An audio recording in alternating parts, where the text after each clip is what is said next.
여러분의 어릴 적 꿈은 무엇이었나요? 불과 30여 년 전만 하더라도 여학생들에게 꿈을 물어보면 현모양처라고 대답하는 사람들이 적지 않았다고 합니다. 요즘은 이런 답을 들으면 열이면 열, 그저 장난스러운 대답이라고 생각하기 마련인데요. 그만큼 우리 사회는 단기간 내 여성의 사회 진출 비율이 크게 증가했고 지금은 남녀 상관없이 사회에서 동등한 목소리를 내며 사회의 일원으로 또 인정받고 있습니다. 하지만 여전히 심각한 성비 불균형을 나타내는 부분이 바로 창업인데요. 특히 벤처 창업의 경우 남성이 90% 이상을 차지하는 반면 여성은 8.7%에 불과하다고 합니다. 과감하게 새로운 영역에 도전하고 일자리 창출 및 경제 발전에 기여하는 여성 CEO를 양성하기 위해 나라에서도 다양한 프로그램들을 마련하는 등 지원을 아끼지 않고 있다고 하니까요. 여성 CEO를 꿈꾸는 분들이시라면 한 번쯤 관심을 가져보시는 것도 좋을 것 같습니다. 자, 오늘 청산유소에 모신 분도 그 여성 창업자 중 한 분이신데요. 황다혜 대표님을 큰 박수로 맞이해주세요. 대표님 안녕하세요. 안녕하세요. 네, 오늘 어떤 강연 준비하셨나요? 저는 일단 1부에는 퇴사를 준비하시면서 창업을 꿈꾸시는 분들이 창업을 하실 때 어떤 부분들을 좀 중점적으로 체크해 주셨으면 좋을지에 대한 부분 준비했고요. 그리고 2부에서는 제가 20대 후반부터 창업을 준비하면서 여자의 몸으로 창업을 한다는 게 사실은 쉽지 않았는데 이런 힘듦을 통해서 제 마음가짐이 어떻게 변화해 왔는지 그리고 힘들 때는 이걸 어떻게 이겨내시면 좋을지에 대한 말씀을 드리려고 합니다. 네, 꽉 찬 1부와 2부가 될 것 같은데 오늘 강연 잘 부탁드립니다. 잘 부탁드립니다. 생각이 흐릅니다. 청산유수 황다혜 대표님의 강연을 큰 박수로 청해 보겠습니다.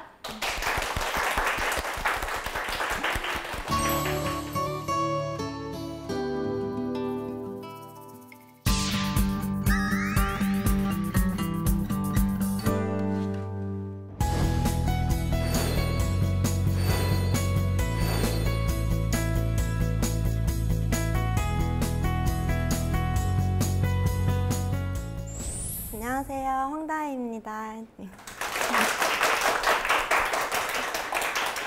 네, 제가 지금 1부에 준비한 거는 다순이의 꼬마 매장 오픈기라는 제목으로 여러분한테 말씀을 드릴 건데 저는 이제 퇴사한 지 2년이 조금 넘었고요. 본격적으로 사업을 시작한 지는 이제 2년이 이제 꽉 채워져 가는 시점인데 우선 제가 여태까지 해왔던 일들에 대해서 먼저 간략하게 설명을 좀 드릴게요. 저는 브랜드를 런칭해서 가맹 사업을 하는 일을 하고 있고요. 우리가 흔히 알고 있는 프랜차이즈 본사의 역할을 수행하고 있는 상황이에요. 근데 첫 번째로 런칭했었던 거는 피자햄이라는 피자 브랜드였고요. 그리고 지금 두 번째로 하고 있는 거는 두둠칫이라고 여러분 혹시 파티룸 이용해 보신 분 있으신가요? 네, 지금 파티룸인데 맨 처음 시작은 건대에서 조그맣게 시작을 했다가 이게 왠지 될 것 같은 거예요. 그래서 멋진 사람을 한 명 섭외를 해서 저희가 같이 가맹 사업을 꾸려 나가고 있고 가맹 사업을 시작한 지는 이제 1년 반 정도가 됐고 전체 매장은 10개 정도를 운영 중이에요. 그리고 제가 지금 가장 집중하고 있는 거는 지금 저희가 벌려놓은 공간들의 안정 그리고 여기에 또 어떤 컨텐츠를 더해서 이 공간을 활성화시킬 수 있을까 지금 거기에 가장 집중을 하고 있는 시기예요. 그리고 이러한 경험들을 토대로 해서 퇴사학교라는 교육 플랫폼에서 퇴사를 하고 창업을 꿈꾸시는 분들께 어떤 부분을 중점적으로 보셔야 되고 그리고 앞으로 어떻게 나아가시면 좋을지 제가 조언을 드리고 있는데 이런 강의 활동과 별개로 인스타그램에서 청년 창업을 키워드로 해서 많은 분들과 소통을 하고 있어요. 제가 지금 여러분 앞에 서 있는 것과 마찬가지로 그런 활동들을 하는 이유는 제가 사업을 하면서 되게 힘든 시간들이 많았었거든요. 그거는 제가 잘 몰랐기 때문이잖아요. 모르니까 쉽게 갈 수 있는 길도 제가 계속 어렵게 돌아가는 거예요. 근데 그때 가장 강력한 부재를 느꼈던 건 먼저 해본 사람의 조언이었어요. 그게 없었으니까 제가 너무 힘들었고 그로 인해서 시간도 비용도 너무 많이 소요가 되는 거예요. 그래서 생각했어요. 내가 먼저 이렇게 힘들어 봤으니까 내가 왔던 길을 통해서 지금 다른 사람이 어려워하는 그 부분들을 내가 좀만 짚어주면 저 사람은 좀 더 쉽게 갈 수 있는데 그렇게 해서 시행착오를 줄여주는 일이 굉장히 의미 있지 않은가 싶어서 지금 그러한 일들을 계속하고 있고요. 근데 또 그렇게 대단하진 않아요. 뭐 억대 자산가도 아니고 뭐 제가 뭐 가시적인 성과를 크게 이룬 것도 아닌데 이렇게 옆에서 누군가가 조언을 해주는 것만으로도 저 사람이 1년 걸릴 거를 반년 만에 할 수 있고 뭐 반년 걸릴 거를 3개월 만에 할 수 있다는 믿음이 있기 때문이거든요. 저도 처음에 시작은 평범한 회사원이었어요. 그냥 남들처럼 똑같이 공부해서 대학교 가서 전공을 살릴 수 있냐 없냐, 내가 대기업을 가냐 중소기업을 가냐, 뭐 내가 얼마나 더 빨리 승진을 하냐, 내가 얼마나 회사에서 빨리 인정을 받느냐, 이런 것들만 사실 저의 주 관심사이긴 했었거든요. 그냥 평탄하게 회사 생활을 꽤 잘했었던 것 같아요. 굉장히 인정받으면서 야근도 없었어요. 주말 출근도 없었고 너무너무 편안하게 잘 다니고 있는데 뭔가 해갈이 안 되는 거예요. 그냥 내가 이렇게 지내고 있는데 학원을 다녀봐도 운동을 다녀봐도 저는 그냥 그 상태인 거예요. 저의 미래가 굉장히 별 볼 일 없는 미래가 될 수도 있겠다라는 생각이 들어서 방황의 시기를 지내고 있는데 제가 되게 믿고 따르던 상사분이 계셨어요. 근데 그분이 마침 저한테 말씀을 해주시는 거예요. 내가 창업을 하려고 하는데 너가 나랑 잘 맞는 것 같으니 나랑 같이 사업을 해보지 않을래? 라고 제안을 해주셨어요. 그래서 제가 그때부터 저의 퇴사에 대해서 고민을 해보기 시작했거든요. 근데 여기 앞에 보시는 것처럼 저는 이 네 가지를 좀 고민해봤어요. 일단 퇴사를 하면 제가 인정받으면서 잘 다니고 있던 안정적인 직장이 없어지고, 그러면 직장이 없어지면 월급이 없어지잖아요.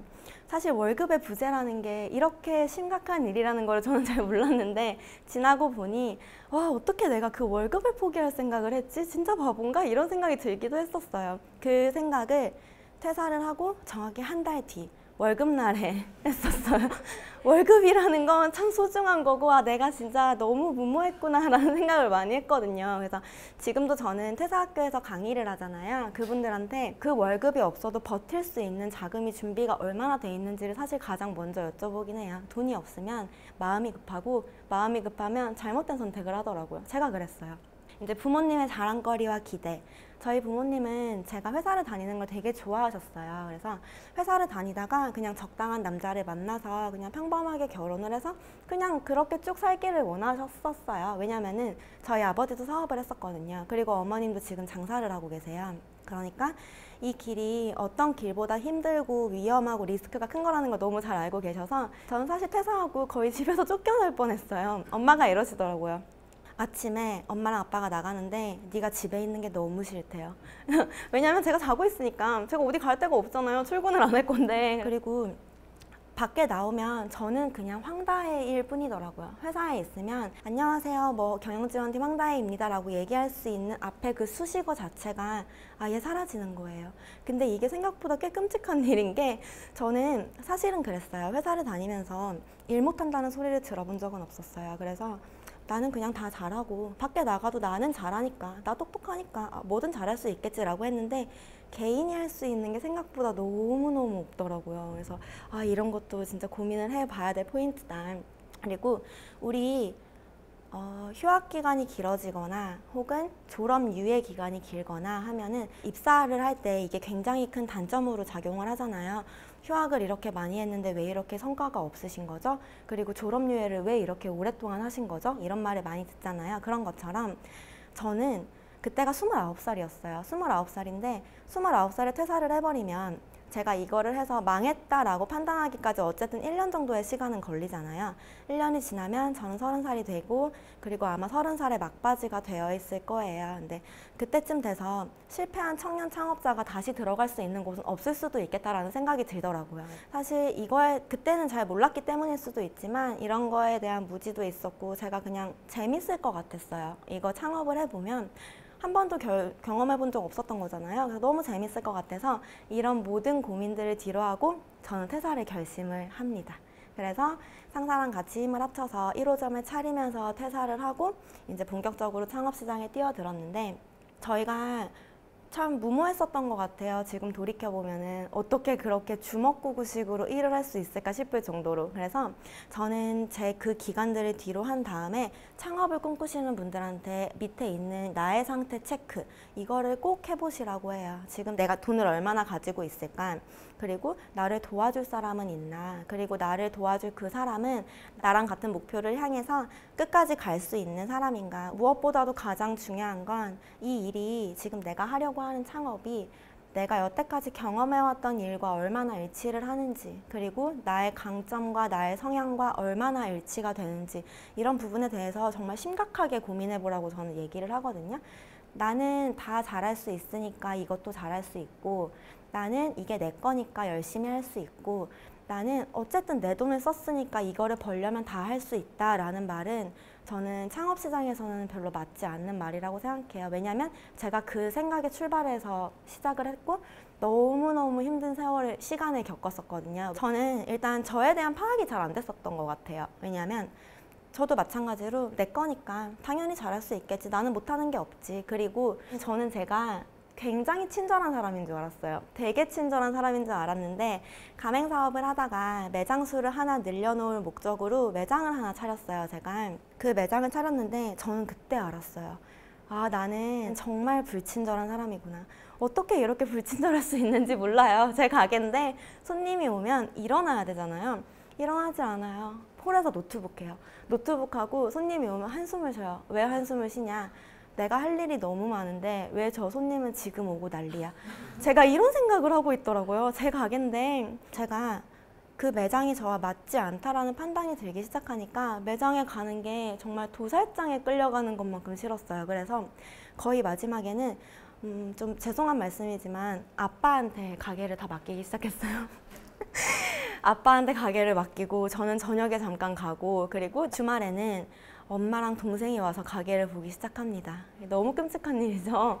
그래서 마지막에는 이런 모든 것들이 저에게 부담감으로 다가오면서 제가 청실만을 먹지 않으면 매장 문턱을 넘을 수가 없는 상황에 이르렀어요. 그래서 제가 이 시기를 겪고 나서 결국에는 그 매장은 다른 분한테 넘겼고요. 그래서 그 과정을 통해서 나에 대한 파악이 참 중요하구나. 왜냐면 사실은 우리는 뭐든지 다 할 수 있는 사람이에요. 우리가 뭐든지 다 할 수 있는데 그것보다도 그 내가 할 수 있는 일이 힘을 받기 위해서는 나의 강점, 그리고 내 지난날의 경험, 그리고 나의 성향이 일치가 돼야지 그거는 힘을 받게 될 것 같더라고요. 그래서 그런 나의 성향을 발견을 하려면 우리는 우리의 핵심 가치를 좀 찾아줘야 되는데 그러려면 본인에 대한 스스로의 깊은 탐구가 필요하다고 생각이 됐어요. 그래서 저는 지금 제가 두 번째로 보여드릴 표는 창업을 하기 위해서 우리가 체크를 해야 될 부분을 정리를 해봤어요. 근데 어쨌든 이거는 창업에 국한된 거지만 창업이 아니더라도 입사,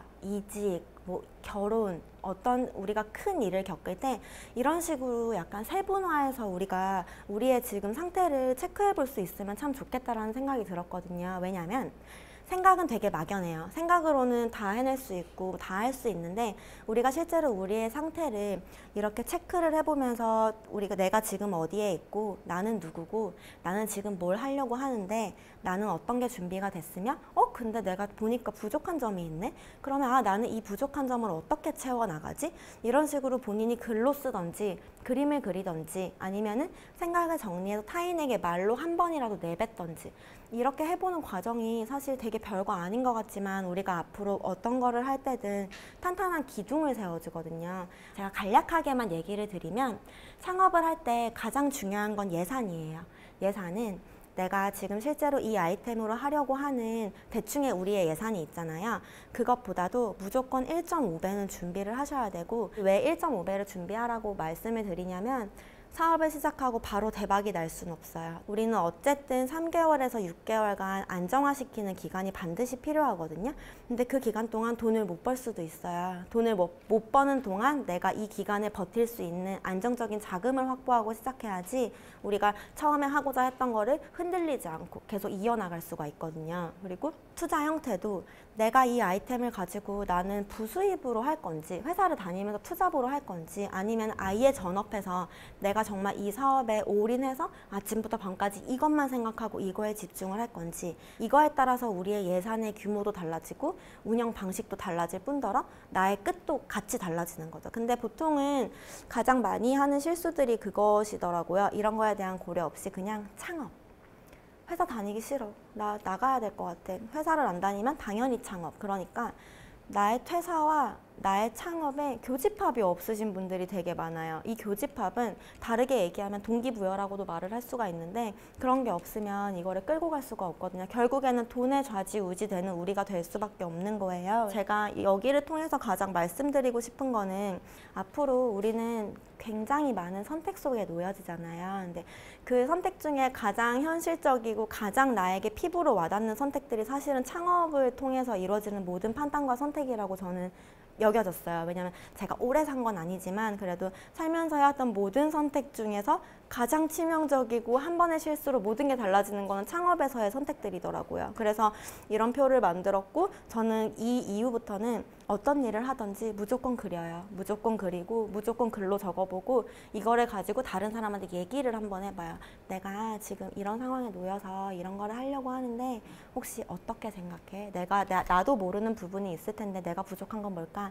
이런 과정을 거치시면 그냥 내가 생각으로 막연하게 지내왔던 것보다도 훨씬 더 좋은 결과를 얻으실 수가 있을 거예요. 이거는 제가 이제 창업 강의를 할 때 수강생들한테 무조건 보여드리는 표예요. 왜냐하면 저는 창업을 희망하시는 분들이 꽤 많이 뵙는데 그분들이 하시는 말씀은 제가 이거를 하고 싶어요. 이거 하고 싶고 저는 준비가 됐어요. 그래서 아 정말요? 어떤 준비가 되셨어요? 이러면은 저는 놀지도 않을 거고 술도 안 먹을 거고 그냥 여기에만 올인할 거라고 해서 그러면 혹시 수익 구조가 어떻게 되세요? 라고 하면 네?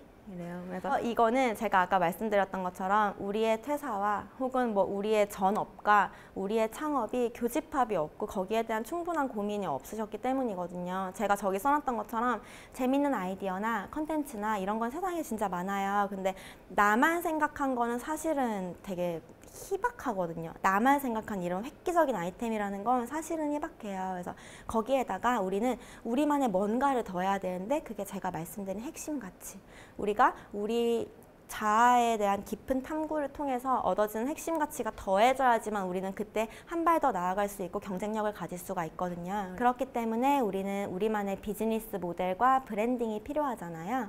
사실 비즈니스 모델, 브랜딩 이런 걸 말씀드리면 되게 어렵게 생각하세요. 왠지 슬로건 하나 있어야 될 것 같고 왠지 막 BEP 계산하는 표 막 만들어야 될 것 같고 우리 막 수익 모델 이렇게 브리핑 해야 될 것 같고 해서 그게 너무 어려워서 손도 못 대시는 분들이 많은데 사실은 그런 거 아니에요. 제가 계속 말씀드리는 것처럼 그림으로 그릴 수 있으면 돼요. 그냥 한 장의 그림 아니면 그냥 끄적인 한 장의 종이 아니면 그냥 내 한마디 말 내가 그냥 생각하고 있었던 그런 많은 추상적인 가치들을 이런 식으로 네 개만이라도 뭐 어떤 걸 누구한테 어떻게 어떤 방식으로 전파를 하고 가장 간단한 거는 나는 이렇게 해서 돈을 많이 벌어서 건물을 살 거야 아니면 나는 이런 거를 해서 이게 자리 잡으면 이거를 바탕으로 다른 거를 할 거야. 그래서 나의 이런 비즈니스 모델과 브랜딩 나의 핵심 가치를 어떻게 전달하고 어떤 기둥을 통해서 그거에 어떤 걸 더해서 결국에는 뭘 이룰 건지 이게 그냥 우리가 어렵게만 봐왔던 비즈니스 모델과 브랜딩의 출발이라고 저는 생각해요. 우리만의 가치, 우리만의 비즈니스 모델, 그리고 나만의 브랜드. 요즘에는 1인 컨텐츠가 굉장히 많이 중요해졌잖아요. 그래서 사실 이런 뭐 유튜브나 혹은 인스타그램이나 이런 걸 통해서 개인 브랜딩을 굉장히 잘 하시는 분들이 많아요. 그런 분들이 왜 개인 브랜딩을 잘 하시냐면 자기의 가치가 뭔지를 너무너무 정확히 알고 계신 거예요. 근데 그분들은 그냥 그거를 하루아침에 알지는 않으시더라고요. 끊임없이 고민하고 내가 가장 잘하는 게 뭐지? 아, 내가 살면서 어떤 경험을 했을 때 제일 좋았지? 이런 고민을 통해서 여러 번의 시도를 거친 끝에 본인만의 브랜드를 갖춰 나가시는 분들이거든요. 근데 우리도 다 이제는 그냥 개인이 하나의 매체가 될 수도 있는 시대예요. 너무너무 쉬워졌거든요. 노출시키기는. 근데 다만 그 전에는 우리에 대한 깊은 고민이 필요하다. 제가 그걸 정말 말씀드리고 싶었어요. 이거는 제가 이제 매장 창업을 희망하시는 분들한테 우리는 이러한 과정을 통해서 창업을 합니다 라고 말씀을 드리는 건데 아이템 선정이에요. 아이템 선정은 그냥 크게 나누면은 트렌디한 아이템이 있고 보편적인 아이템이 있는 것 같아요. 뭐 트렌디한 아이템은 저희가 여태까지 봐왔었던 뭐 주시, 명량 핫도그 이런 것처럼 단기간에 막 반짝 엄청 많이 늘어나는 것들 대신에 언제 저도 이상할 게 없는 것 같은 아이템들 내가 단기간에 큰 돈을 투자해서 크게 벌고 크게 권리금 받고 나오겠다 이런 게 예상이 되는 아이템들이 있고 아니면 트렌디한 아이템은 저희가 살면서 쭉 꾸준히 접해오던 것들 있잖아요. 뭐 김치찌개든 돈가스, 피자, 치킨 이런 것들 근데 트렌디한 아이템 같은 경우에는 우리의 제가 맨 처음에 표로 보여드렸던 위험 감수율과도 이어지는 거잖아요. 내가 하이리스크 하이리턴인지 아니면은 그냥 나는 쭉 내가 나의 업으로 가지고 이거를 쭉 이어가겠다인지 그런 것도 있어요.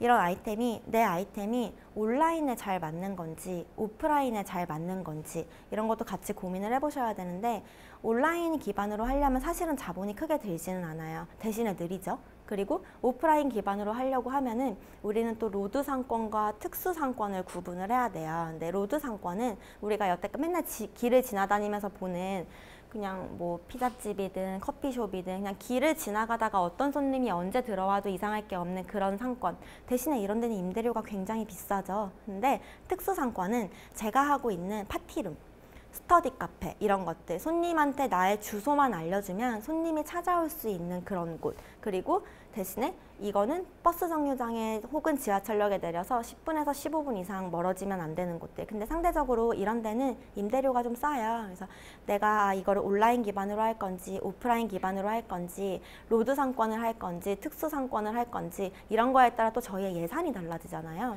이 항목들은 우리의 과정임과 동시에 우리가 꼭 체크해야 될 포인트들의 집합이기도 해요. 왜냐면 이런 것들을 생각하지 않고 나는 6천만 원 가지고 있으니까 여기에서 얼마 쓰고 그냥 이렇게 하다 보면은 뭐 알아서 되지 않을까? 라는 생각을 굉장히 많이 하시는데 예산 설정이 생각보다 꽤 중요한 게 뭐냐면 살 수 있는 돈이 너무 많아요.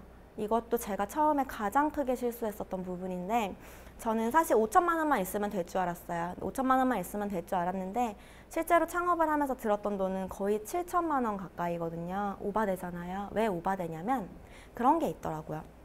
제가 오븐기를 설치할 거예요. 오븐기를 설치할 건데 저는 솔직히 처음에는 오븐기라는 게 코드만 꽂으면 되는 건 줄 알았어요. 잘 몰랐으니까 그냥 전자레인지처럼 코드만 꽂으면 오븐기가 작동을 하는 건 줄 알았는데 이 오븐기를 돌리려면 전기 승합을 해야 되고 전기 승합에만 거의 100만 원 정도가 들고 그리고 인테리어도 제가 모르니까 제가 무지하니까 그냥 돈만 주고 맡겼어요. 근데 거기에서 계속 저한테 뭔가 추가 요금을 부과하더라고요. 근데 저는 지금은 알아요. 제가 그때 그 돈들을 굉장히 잘못 줬다라는 거를. 근데 그 당시에는 내가 돈을 줬고 이 사람은 전문가니까 당연히 해줄 줄 알았어요. 그냥 다 맞게 해줄 줄 알았어요. 근데 저는 그 사람의 마진을 고려하지 않은 거죠. 그래서 인테리어에 꽤 많은 돈을 날렸어요. 제가 어떤 케이스가 있었냐면 인테리어 비용에서 인조 잔디라는 항목이 있었어요. 제가 이제 매장 인테리어가 거의 완성될 쯤에 매장에 가봤어요. 매장에 가봤는데 인조 잔디가 눈을 씻고 찾아봐도 안 보이는 거예요. 그래서 전화했어요. 사장님, 저 인조 잔디를 까셨다고 하는데 인조 잔디가 대체 어디 있나요? 그랬어요. 그랬더니 문 앞에 이 정도 공간이 있었어요. 근데 그 공간에 무슨 부직포, 초록색 부직포 같은 게 깔려 있더라고요. 그래서 사장님 혹시 지금 제가 문 앞에서 초록 색깔 뭔가를 밟고 있는데 이게 인조잔디인가요? 그랬더니 맞대요.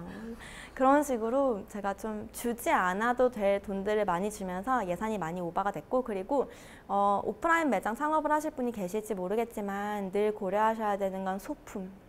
소품에 굉장히 큰 비용이 들어가더라고요. 그리고 우리가 매장을 영업하면서 써나가야 되는 소모품들 이런 것도 사고 시작해야 되잖아요. 우리가 그때그때 바로바로 뭐 쿠팡 로켓 배송이든 뭐든 사가면서 할 수는 없어요. 초반에 준비하고 쌓아놓고 쟁여놓고 시작해야 되는 그런 재고들이 있는데 제가 그런 걸 전혀 고려하지 않은 거예요. 그래서 이렇게 이런 식으로 나처럼 또 이런 일을 하게 되는 사람이 있으면 꼭 얘기해줘야겠다. 다른 무엇보다도 이런 부분들을 체크하고 시작하면 시간이든 비용이든 로스를 많이 줄일 수 있겠다라는 생각이 들었거든요.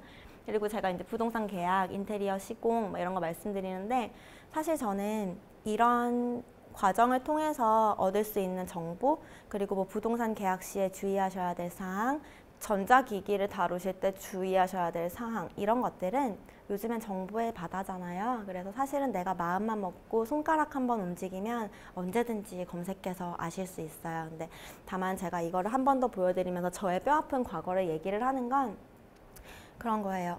책에서 볼 수 없는 것들, 책에서 볼 수 없는 거를 제가 공유를 해드리면서 제가 걸어왔었던 그 길을 다른 사람이 걷지는 않기를 바라는 마음이기 때문이에요. 그리고 이런 것들은 사실 먼저 겪어보지 않은 사람은 얘기할 수가 없고 그리고 정말 잘 되는 분들은 사실은 얘기를 잘 안 하시는 경우가 많을 수도 있어요. 왜냐하면 좋은 모습만 보여드려야 되기 때문인 거죠. 이런 부분들을 우리가 체크를 하면서 계획을 잘 세워야 되는데 제가 계속 말씀드리잖아요. 왜 계획을 세워야 되고 왜 기둥을 세워야 되고 이런 게 왜 필요하냐면 여러분들 여행 가실 때 계획 엄청 열심히 세우시지 않나요? 부산 여행을 예로 들어볼게요. 자, 내가 아침 5시 반에 첫 기차를 타고 부산으로 출발해요. 내려서 일단은 부산역 앞에 있는 밀면집에 가는 거야. 밀면집에 가서 밀면을 먹은 다음에 그러면 그 다음에 해운대에 가가지고 뭐를 먹고 바닷가를 본 다음에 그 다음에는 뭐 당면 먹으러 갈까? 뭐 해서 거의 초 단위로 계획들을 세우세요. 이게 해외여행의 경우에는 거의 반년 전부터 티켓팅하고 계획을 엄청 많이 세우시잖아요. 저도 마찬가지예요. 저는 그냥 남자친구랑 데이트하러 할 때도 초 단위로 세워요, 계획을. 왜냐면은 한 짧은 시간에 굉장히 많은 걸 하고 싶기 때문이에요. 근데 돌이켜 생각해 보니까 나는 나의 하루에도 이렇게 많은 시간을 투자하고 이렇게 많이 찾아보고 하는데 어째서 나의 창업에는 이렇게 계획적이지 못했을까? 우리는 우리 하루의 여행에도 그런 많은 계획을 세우고 준비를 하고 하는데 막상 나의 인생의 가장 큰 여행이 될 수도 있는 퇴사와 창업에서는 무계획이신 분들이 많아요. 그게 나의 교집합을 찾지 못했고 나의 강력한 동기부여가 없었고 내가 나의 기둥과 끝이 없었기 때문이라고 저는 생각을 하거든요. 근데 이거는 반드시 이런 큰 여행에만 국한된 게 아니라 제가 오늘 계속 말씀드리는 것처럼 우리가 앞으로 살면서 할 수많은 선택들, 이 수많은 선택들은 어쩌면 한 번 선택하면 다시는 돌이킬 수 없는 케이스의 경우가 많을 거예요. 퇴사도 그렇고 창업도 마찬가지고 결혼도 마찬가지예요. 근데 우리가 이런 계획 없이 정보 수집 없이 그냥 잘 되겠지, 난 잘할 수 있겠지, 잘 될 거야 라고 시작해서 우리가 나중에 이거를 후회하고 돌아가는 길은 생각보다 꽤 멀고 힘들 수도 있거든요. 그래서 여러분들이 어떤 걸 하시던 간에 계획을 좀 잘 세우셨으면 좋겠어요. 여러분이 여러분 스스로를 잘 파악하시고 뭐 창업을 희망하시는 분들이시면은 뭐 이거 제가 보여드린 거 적용을 해서 지금 나의 상태, 예산, 나의 강점, 성향 이런 거 파악해서 준비하시면 좋고 혹은 창업 외에 다른 고민이 있으시다라고 하시면 어쨌든 내가 여행 갈 때보다는 조금 더 해보자 라는 생각으로 계획을 세우시고 준비를 하고 정보 수집을 하면 처음에 그냥 해보지 뭐보다는 훨씬 더 좋은 결과가 나오실 거예요. 여러분들 앞에 놓여있는 많은 선택과 그리고 판단들이 조금 더 올바른 방향으로 가기를 바라고 그리고 그 올바른 방향으로 가는 길에 오늘 제가 말씀드렸던 그 기둥이나 우리의 끝을 생각해보자 라는 게 조금이라도 도움이 됐으면 좋겠고요. 들어주셔서 감사합니다.